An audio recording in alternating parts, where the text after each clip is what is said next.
Salut les riders, 7ème jour dans les Balkans, avec comme programme du jour l'Albanie.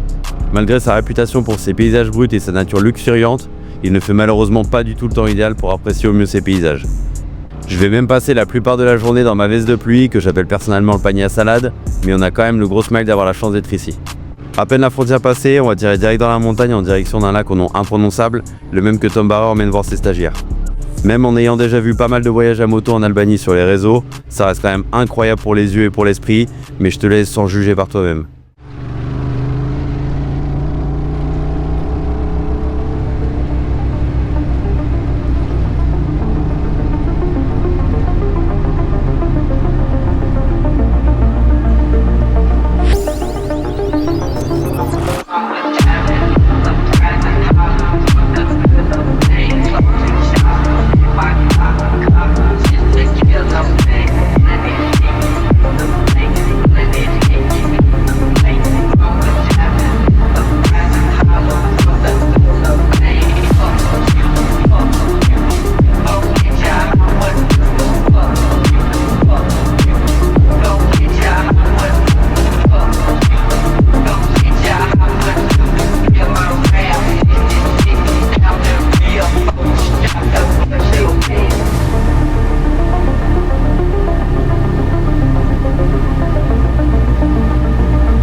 À ce moment-là, j'entends un bruit qui me plaît pas du tout et je sens que la bécane se comporte différemment d'hier.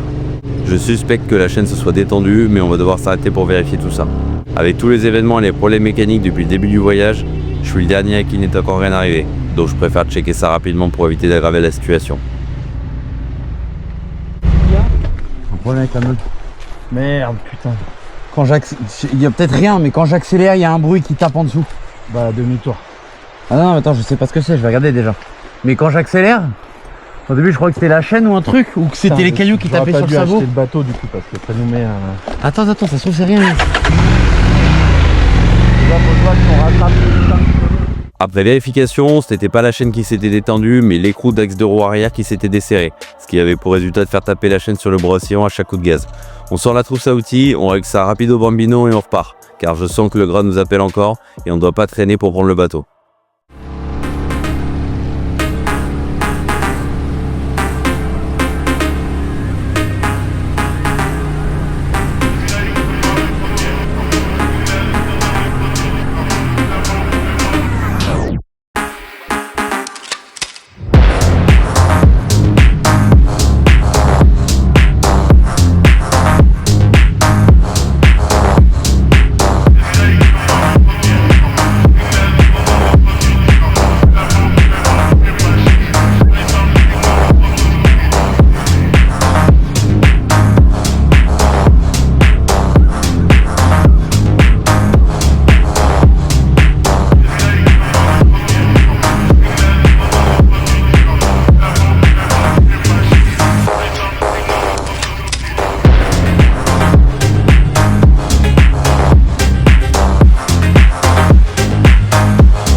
va s'arrêter une micro-minute pour faire quelques images et on repart direct pour bien grimper en altitude et apercevoir les premières habitations perdues au milieu de nulle part. C'est vraiment à se demander comment les gens vivent dans des endroits aussi reculés.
Je pense que tu l'auras compris, même avec ce mauvais temps, t'es complètement transporté dans un autre monde. Le simple fait de penser à être ici en Albanie te fait sentir un sentiment de liberté totale. Cela dit, il faut quand même rester attentif, c'est super gras et les cailloux peuvent être piégeurs. En fait, comme tu vas le voir tout de suite.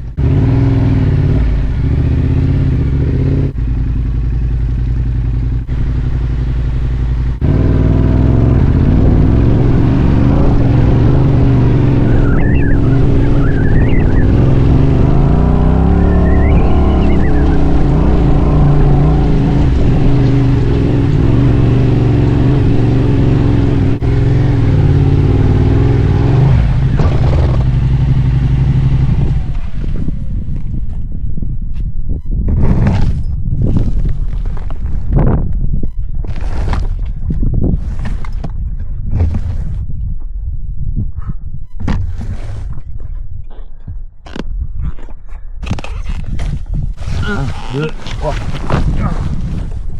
Équilibre. J'y suis. Le problème là, c'est que pleine montée.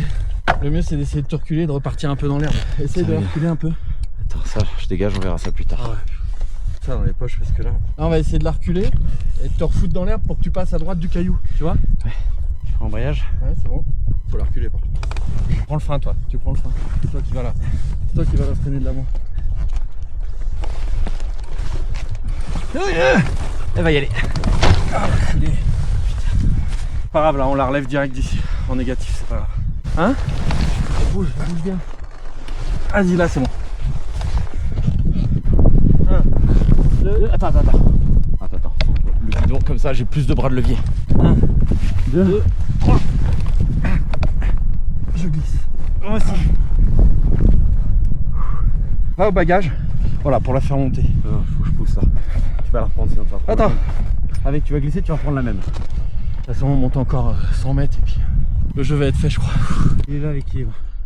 Là. Vas-y, on descend un peu plus à plat derrière. Vas-y, je la prends tout seul.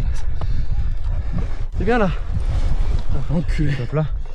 Non, je voulais te mettre à plat là. Sur... Ouais, mais là tu vas dans la descente. Attends. Tu la tiens, on va faire ripper l'arrière. 2. 1, 2. Là, tout droit.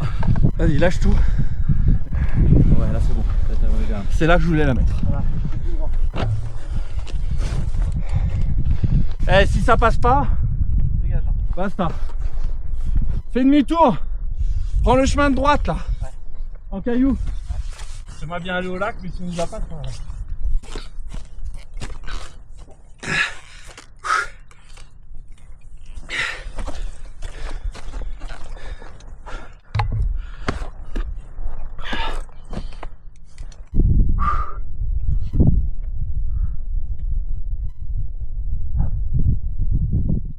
Après avoir bien bossé le physique pour repartir, on va essayer de monter encore un peu malgré les mauvaises conditions, avec un petit passage ferraille qui fait bien plaisir. C'est tellement rare d'avoir la possibilité de faire sa propre trace qu'on profite de chaque seconde au guidon comme si c'était le dernier.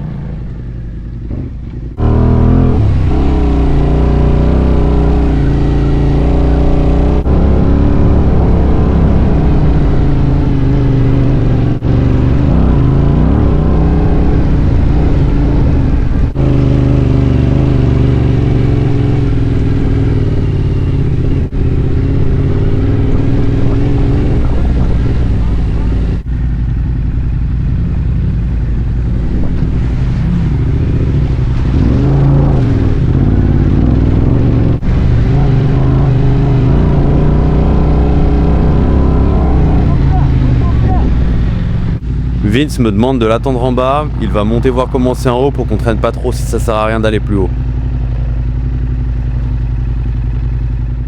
Allez, sur les traces de Tom Barreur, mon copain. Et à mon avis, il n'y a pas tout le monde qui vient. Hein. Ah, Bravo. il a plu, c'est gras comme pas possible. Là-bas, je crois que c'est sympa. Et c'est pas mal, mais il fait gris. Donc on va redescendre.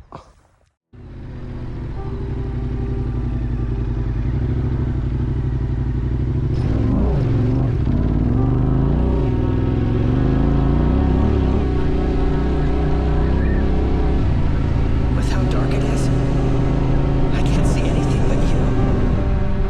There's nothing to distract us from each other. If this were a dream, I would never want to wake up.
On est descendu à bon rythme, donc dans pas longtemps on devrait arriver sur une petite portion de route qui doit nous amener jusqu'au bateau.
Bon, à force que je te parle du bateau, je vais prendre un petit moment pour t'expliquer.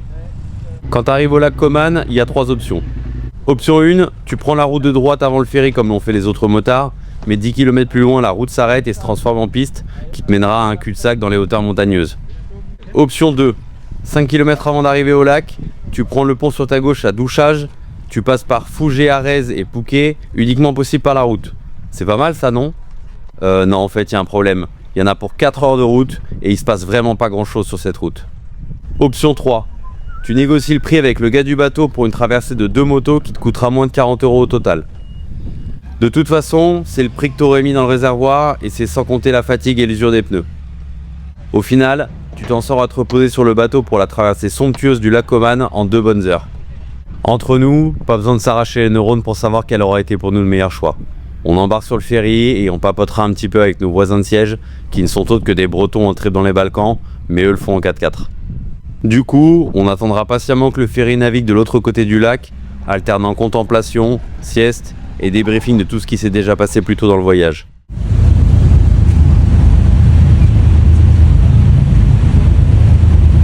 C'est la sieste grincheux. Fatigué pépère.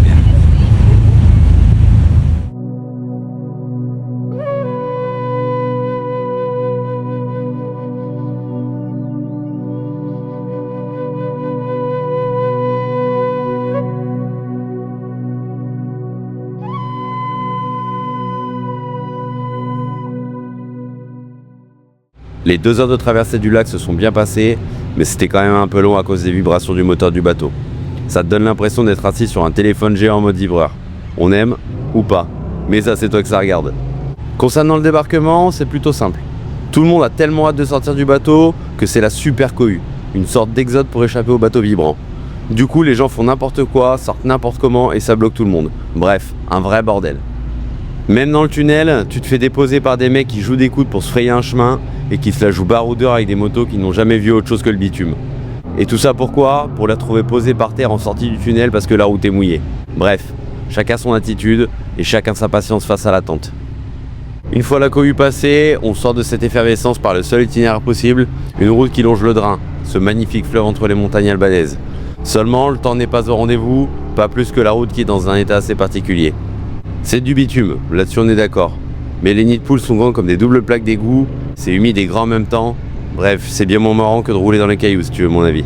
On en a pour 20 bandes dans ces conditions avant de retrouver une route normale, donc on prend notre mal en patience et on avance.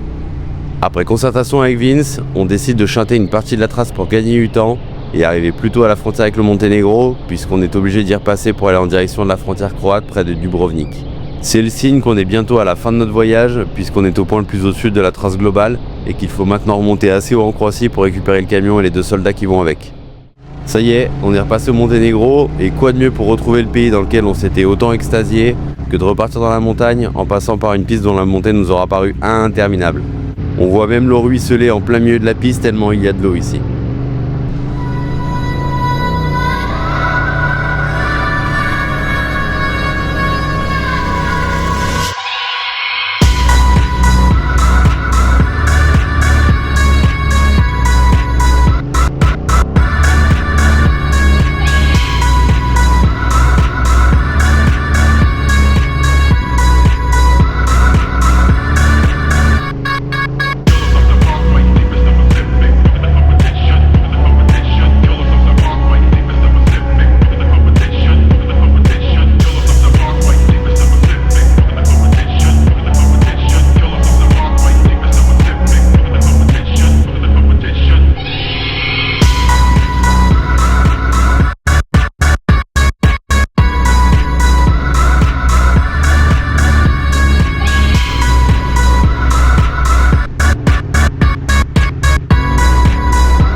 On est enfin arrivé en haut, sur un plateau à plus de 1700 mètres d'altitude, sachant qu'au départ de notre ascension on était à seulement 300 mètres.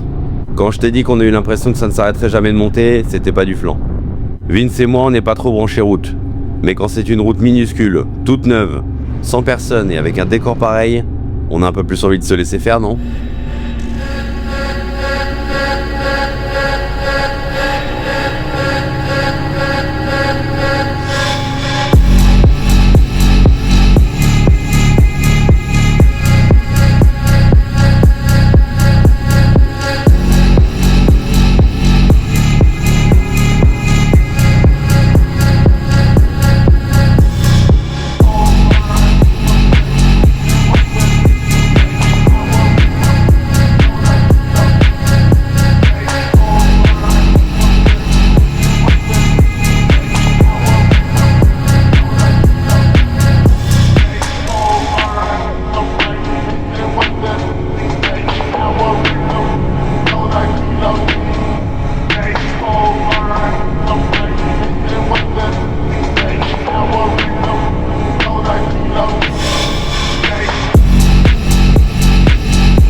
C'est sur ce petit manège de la route que se termine cet épisode en Albanie.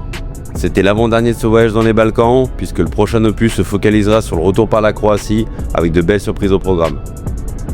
J'espère que cette vidéo t'aura plu malgré le mauvais temps et que t'en as pris plein les rétines. Pense à t'abonner pour soutenir la chaîne, ça te coûte rien et ça m'aide beaucoup. Tu peux aussi me suivre sur les réseaux pour voir les entraînements assez débiles qu'on fait autour de chez nous, parler matériel de voyage ou équipement, et bien entendu programmer des sorties ensemble. A très vite les riders. Faites attention à vous avec le retour du beau temps et les nombreuses sorties qui arrivent.